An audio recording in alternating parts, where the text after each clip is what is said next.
Assalamualaikum warahmatullahi wabarakatuh. Perkenalkan nama saya Fadil Ramadan di kelas 11 TKJ. Saya ingin mempresentasikan tentang DNS server. Satu, pengertian DNS server. Domain name server atau DNS adalah sebuah sistem yang menghubungkan informasi ke lokator atau URL dengan internet. Protokol address IP address. Normalnya untuk mengakses internet Anda perlu mengetikkan IP address sebuah website. Cara ini cukup merepotkan sebab Anda perlu punya daftar lengkap IP address website yang dikunjungi oleh dan memasukkannya secara manual. DNS adalah sistem yang meringkas pekerjaan ini untuk Anda. Kini Anda tinggal mengingat nama domain dan masukkannya ke dalam address. Biar DNS kemudian akan menerjemahkan domain tersebut ke dalam IP address komputer pahami. Misalkan Anda ingin menginginkan akses Google, alih-alih menulis satu titik ke dalam address bar adalah tinggal memasukkan alamat google.com. 3. Fungsi DNS server. 1. Meminta informasi IP address sebuah website berdasarkan nama domain. 2. Meminta informasi URL sebuah website berdasarkan IP address yang dimasukkan. 3. Mencari server yang tepat untuk mengirimkan alamat email. Kelebihan DNS. 1.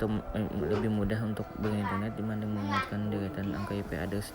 Tentu akan lebih nyaman untuk mengingatkan nama website. Artinya DNS telah berhasil menjembatani komunikasi antara pengguna internet dengan komputer.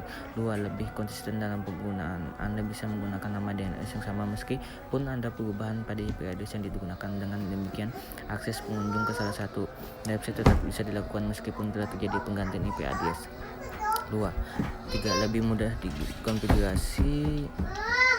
Terjadi kendala pada IP address yang digunakan. Anda bisa mengganti dengan IP yang berdasarkan dengan mudah. Cukup dengan melakukan update data cocokan DNS dan IP address. Hal ini akan dijelaskan lebih lanjut pada cara kerja DNS. 4. Lebih aman ketika menggunakan sistem DNS. Semua aktivitas transfer data online akan melalui server DNS terjaga keamanannya. Sistem tersebut akan mencegah upaya piratasan yang coba dilakukan oleh pihak tidak bertanggung jawab. Jadi website akan menjadi lebih aman. Bagian-bagian DNS. Prinsip dasar cara kerja DNS adalah dengan cara mencocokkan nama komponen URL dengan komponen IP address. Setiap URL dan IP address memiliki bagian-bagian yang saling menjelaskan satu dengan yang lain. Jika Anda sulit membayangkan teknisnya, maka anggap saja ini seperti kegiatan mencari buku di perpustakaan. Ketika Anda perlu mencari buku di perpustakaan, biasanya Anda akan diberikan kode yang menjelaskan letak buku tersebut.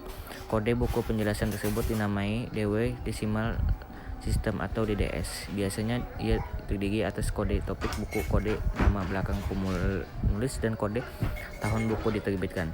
Kira-kira prinsipnya yang sama diterapkan dalam DNS. Untuk memahaminya lebih dalam, Anda perlu mengetahui bagian-bagian yang disusun oleh DNS, sama seperti kode buku perpustakaan. Setiap bagian yang menjelaskan bagian domain. Root level domain merupakan bagian tertinggi dari hierarki DNS. Biasanya ia berwujud tanda titik di bagian paling belakang sebuah URL. Top level domain adalah ekstensi yang berada di bagian depan root level domain. Terdapat dua jenis TLD yang umumnya dipakai keduanya, yaitu generic top level domain atau GTLD dan country code top level atau domain atau CCTLD. TLD biasanya menjelaskan sifat instruksi dari pemilik web, katakanlah website untuk tujuan komersial. Biasanya memiliki ekstensi COM atau LDL untuk institusi pendidikan dan grup untuk lembaga pemerintahan. Dari sisi lain, CCLTD merupakan ekstensi yang menjelaskan asal negara dari pemilik situs, misalnya akhiran ID untuk website Indonesia, HL untuk Australia, UK untuk Inggris, dan sebagainya. Second level domain ialah nama lain untuk domain ia sendiri. Ia sering digunakan sebagai identitas industri atau branding.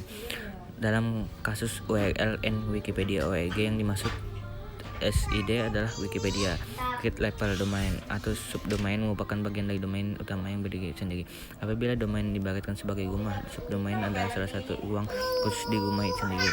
Hostname atau biasa disebut juga sebagai scam, ia merupakan sebagian yang mengawali sebuah URL. Bagian ini menunjukkan sebuah fungsi dari sebuah website atau halamannya. Contoh paling banyak digunakan yaitu HTTPS atau Hypertext Transfer Protocol Server.